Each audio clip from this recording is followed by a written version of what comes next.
We're now going to have Allan Binns share his perspective on building safety and how the platform can be used for that. He'd actually spoken in our community day 2 or 3 years ago, and he's giving us an updated talk on his journey. So I'm really, really looking forward to it. Thank you so much for joining us, and always. Thank you, Mo. Yeah, good to be back. Awesome. If you can share screen so that I add your... Yeah. There we go.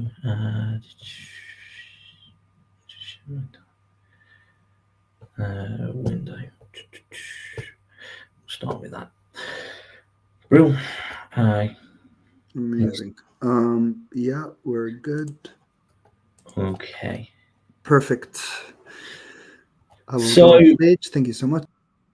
Thank you. Yes, well, just to introduce myself, I'm Allan Binns, National Director for Project 4. So P4, we provide statutory and advisory safety services across CDM and the Building Safety Act. I've been, as Mo says, I've been using kind of mortar for about 2 or 3 years now. And a big part of me kind of looking at mortar in the first place was the advent of the Building Safety Act. And not so much wrestling with the question of to mortar or not to mortar. I think it is mortar, but it was just finding my way. So I kind of wanted to share my journey with you guys on this to date. So not to make this too much of a Building Safety Act CPD, but to give you a background. So because of the Building Safety Act, there have been changes to building regulations, which now means for all building work in England, clients must appoint a principal designer, completely separate to CDM, a new principal designer role that's very objectively focused on building regulation compliance, very much replacing the advice designers used to get from building control professionals. But this principal designer must take all reasonable steps to ensure that designers and the other parties are cooperating with each other with regards to the design, and having that overarching responsibility to ensure that design is coordinated and the designers are working to the relevant requirements of the building regs.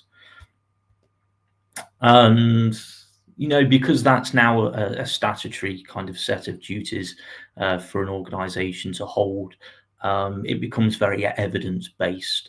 And I think that's an important point in all of this. It is about evidence. It's about creating structured arguments. And that certainly follows through to when you get to the end of a building project now, because as building regulations principal designer, you'll have to sign a notice of completion, a declaration to say that you've fulfilled your duties under Part 2A of the building regs. The client also has to sign as well to say to the best of the knowledge that the building complies as well. So again, they're probably going to want to see evidence. You want to see evidence to be satisfied that you've done everything you can as well. So, so what does that look like? Thinking back 2-3 years ago, and started on this journey and looked at kind of the draft version of the regs, I went straight to a responsibility matrix. But instead of aligning kind of design packages with the relevant disciplines, it was about aligning the relevant requirements with disciplines as well. So working out which relevant requirements under the building regs are going to be applicable, and then assigning responsibility, maybe primary and secondary, to different duty holders to provide you with that information. Fairly crude way of approaching it, but that was certainly the kind of early thoughts. And then from that responsibility matrix, it kind of followed through that you produce something akin to a building control tracker, where you'd have the subsection of the building regs, whether it was applicable or not. And then we probably provide a list of suggested evidence, the stage we were expecting to see it at, and then ultimately those responsible would provide evidence in turn. Now, this was problematic straight away. This is something that we were looking at on Excel. We could review that design information and then kind of start to validate it or not and provide comments and feedback to the design team. I think the alarm bells were going straight away there, from my experience with CDM and having kind of large design risk registers.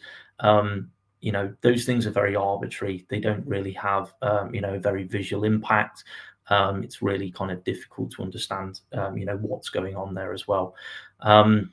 I think the main issue, though, was going to be around kind of the number of drawings and reports that we would probably be reviewing, particularly on complex projects, which can be around 2,000. So you can imagine the process of kind of writing down those 2,000 drawings and reports into that evidence section, maintaining version control, the opportunity that exists there for human error as well.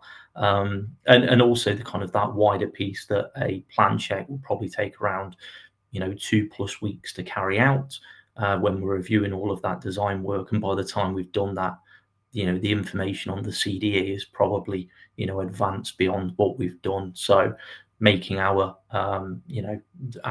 contribution fairly moot at that point. I also think that this kind of tracker promotes this idea that it's the building regulations principal designer responsibility. I mean, foremost, making sure that design complies is on the designers. So this idea that owning the tracker makes it our problem, and I think it needs to be more of a collaborative effort. So though certainly that early iteration of things wasn't particularly successful, but then conversations with Mo, the eureka moment of what Mortar could actually do for us, and this fairly simple kind of approach to having an API link to a common data environment.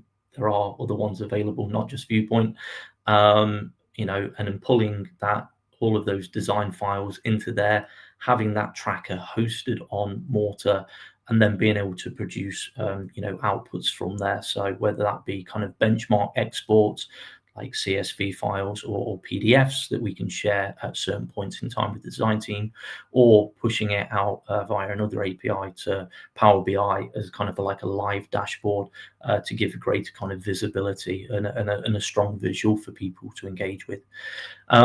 So that was where we went to start with.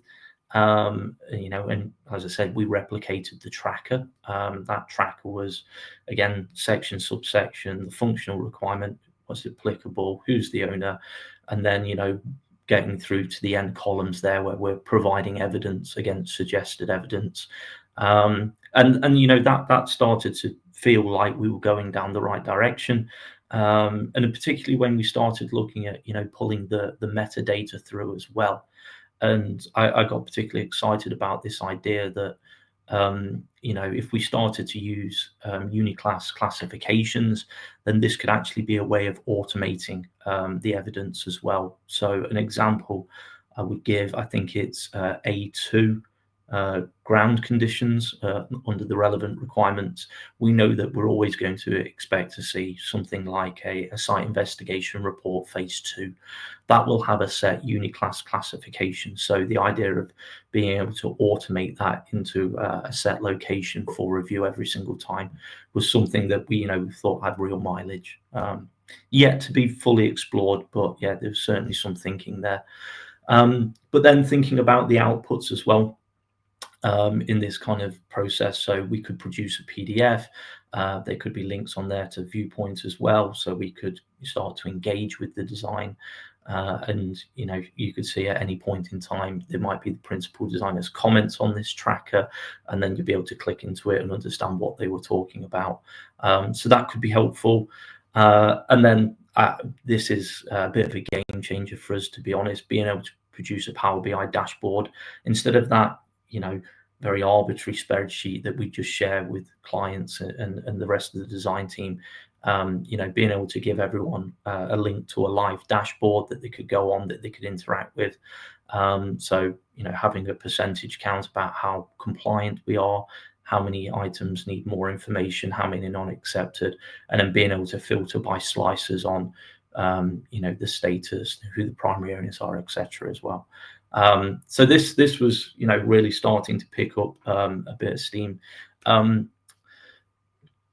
And that really kind of celebrates probably some of the best bits of Mortar for me. So for us, we can't dictate what common data environment we're going to be working on from project to project as a safety consultant. So we need an agnostic system that we can go to, that we can plug into anything. And we have worked with various common data environments with this approach. And with that, we know that we are linking to that single source of truth. We haven't got the version control issues that we saw before. We're always linked into the most up-to-date information. We've got away from this, copying, pasting file names into single Excel cells and taking out human error as well. And really kind of promoted confidence on the progress being made on the project with clients as well. So some really big wins in all of that. But if I'm being critical of all of that, it's not the perfect process, and it's a process that was born out of theory rather than practicality. The reality on the projects that we work on is that design does not stop.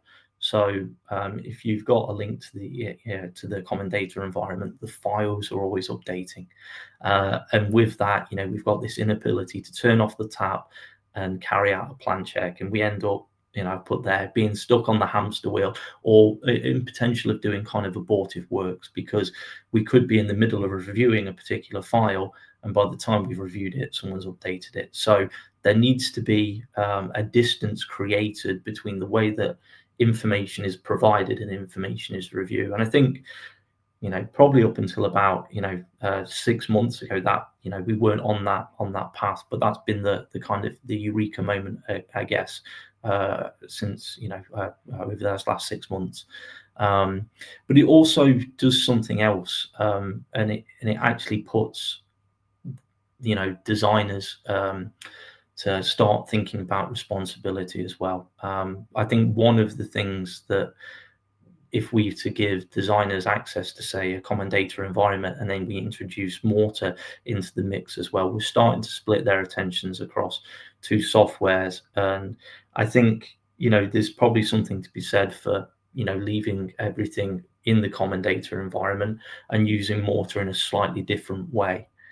And that's kind of very jokingly version 30.4 top left, but that's where we've gone to now, is we've kind of split how we use it.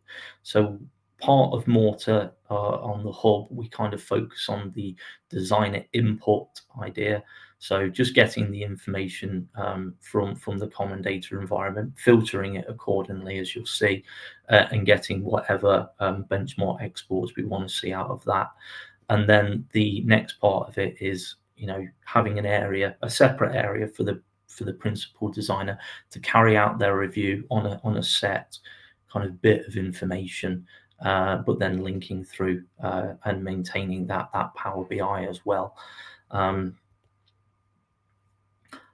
What is key to that is the creation of dynamic subfolders on the common data environment. So if you've got, say, information in an architectural folder, and you've just uploaded some general arrangement drawings, you want them to then link dynamically into, it's a gateway 2 folder here, but it could be any building control folder, into part M, because that's where we want to see them, so they can be in 2 places at once. And that really helps as well when we're starting to filter the information through Mortar, as you'll see with the quick demo I do. And then we can communicate to the design team using the latest kind of CLC guidance on gateway 2 deliverables, equally applicable for non-HRBs, for aligning them with the relevant requirements, to telling them what design information we expect to see in what folder. And I think this is quite an important point as well, about putting responsibility back on designers for providing that evidence, rather than it be a case of principal designer goes on the common data environment and tries to find the information. It's really putting ownership back on them and saying, look, you're the designers, you tell us what will demonstrate compliance with a particular relevant requirement. So I'm just going to stop sharing there for a sec, and I'm going to share a different element of what we're doing. Okay, so this is a mortar. This is just a test hub that we've set up here. So we've got a page that we've created, a table which is an integration linking to common data environment. We've created a new column here which is concatenated the name and the revision, and we've also created various filters as well, different views that separate all of the different parts of the building regulations out based upon the file path. So the file path would be, the enterprise, the project name, the building control file, then it would be part A folder, part B folder. So we can use that as a filter to get all the different views that we want. And going through all the different regulations there. And then this will create a document that we can readily export. So we'll have a link to all the different folders of information that we want to see. And this can be exported as a document that our plan checker can use for referencing when carrying out that plan check on the common data environment. And ultimately, they will be able to complete their building regulations compliance tracker, providing notes and updating, first of all, understanding what's applicable, and then being able to change different status to whether they accept, reject, or want to see further information, and we'll be able to provide further comments as well. That twins with just a very basic project details board explaining what the building is. As we can now produce a very concise but ultimately fairly impactful document which can give an update on building regulation compliance on the scheme. So let me just jump back onto another screen.